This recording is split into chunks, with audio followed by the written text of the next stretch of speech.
Hello students, so once again I welcome you to a new video session. So this is about the topic osteology of rabbit. So in this video we will be discussing about the vertebral formula of rabbit, hyoid apparatus, the typical view of an atlas and its parts, and the pectoral girdle and its different parts. Okay, so we'll start up with the vertebral formula here. So vertebral formula of rabbit is around C7, what do you call a C7, T12, L6 to 7, S4 and CD16. What does that mean now? If you talk about the meaning of this is there are 7 cervical vertebrae. The first vertebrae is atlas, the second one is axis, and the other vertebrae, that is thoracic vertebrae. T stands for thoracic, L for lumbar, S for sacral, CD for caudal vertebrae. Because they have a tail, it's called as caudal vertebrae. Now what we can talk about the hyoid apparatus, if you talk about. Okay, so the hyoid apparatus is found in the floor of the mouth cavity to give support to the tongue. This one is the structure. Okay, it supports the tongue and larynx.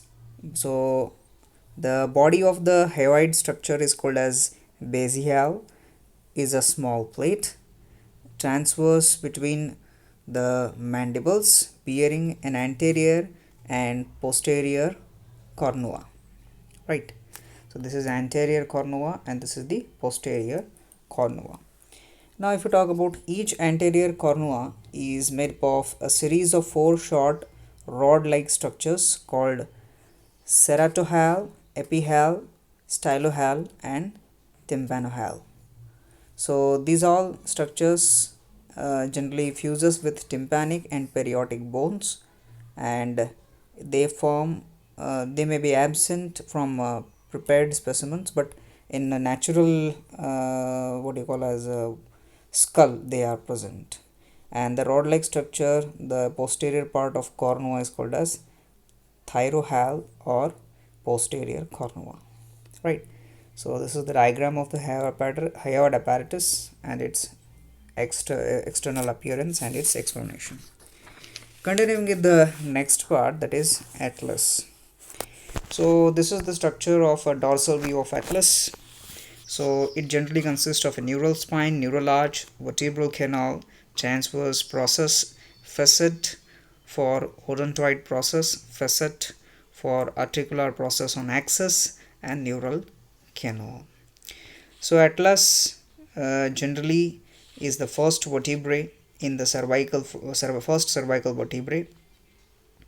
It is a bony circle like a signet ring and formed particularly by the neural arch without a centrum and zygoepiphysis, but bears a rudimentary neural spine. So generally what is the importance of this is atlas is generally the large neural canal is divided in other horizontal ligaments into dorsal part of spinal cord, the ventral part of the odontoid process of the second vertebra onwards, you can see that. So generally cervical ribs in the form of horizontal wing-like process, often termed as transverse processes. These are perforated basal vertebratal canals. Anteriorly, atlas has a pair of large shallow concave facets for occipital condyle of skull. Posteriorly, they have 2 stout lateral facets, a small midventral facet for odontoid process of axis. That's it. So this is the structural importance of these parts of atlas.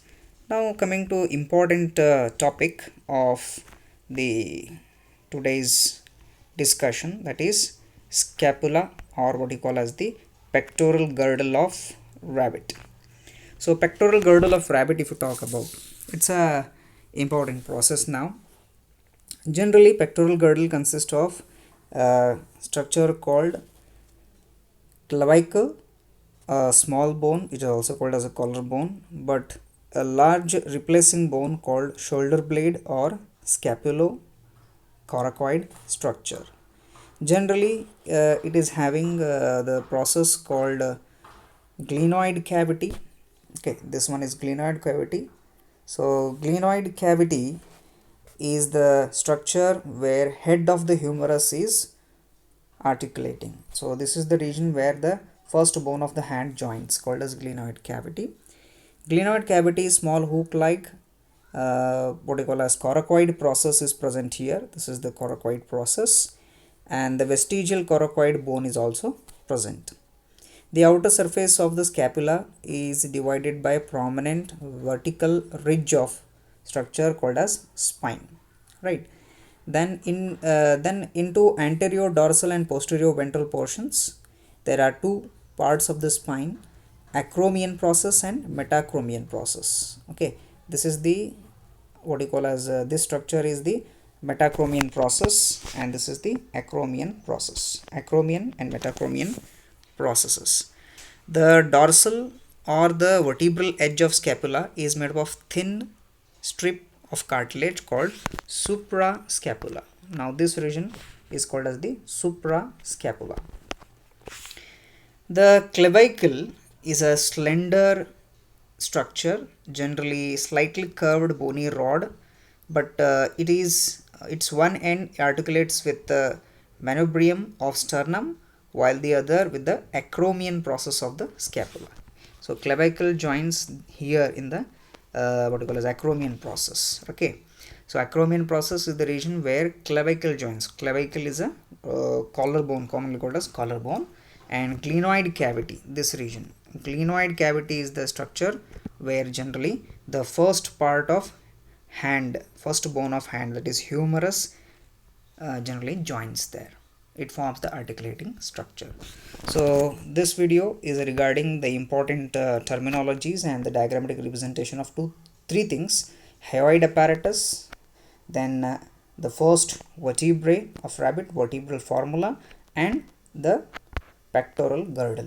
Now pectoral girdle is important with respect to your syllabus. Again, you have to see the diagram and thoroughly understand the parts and its functions.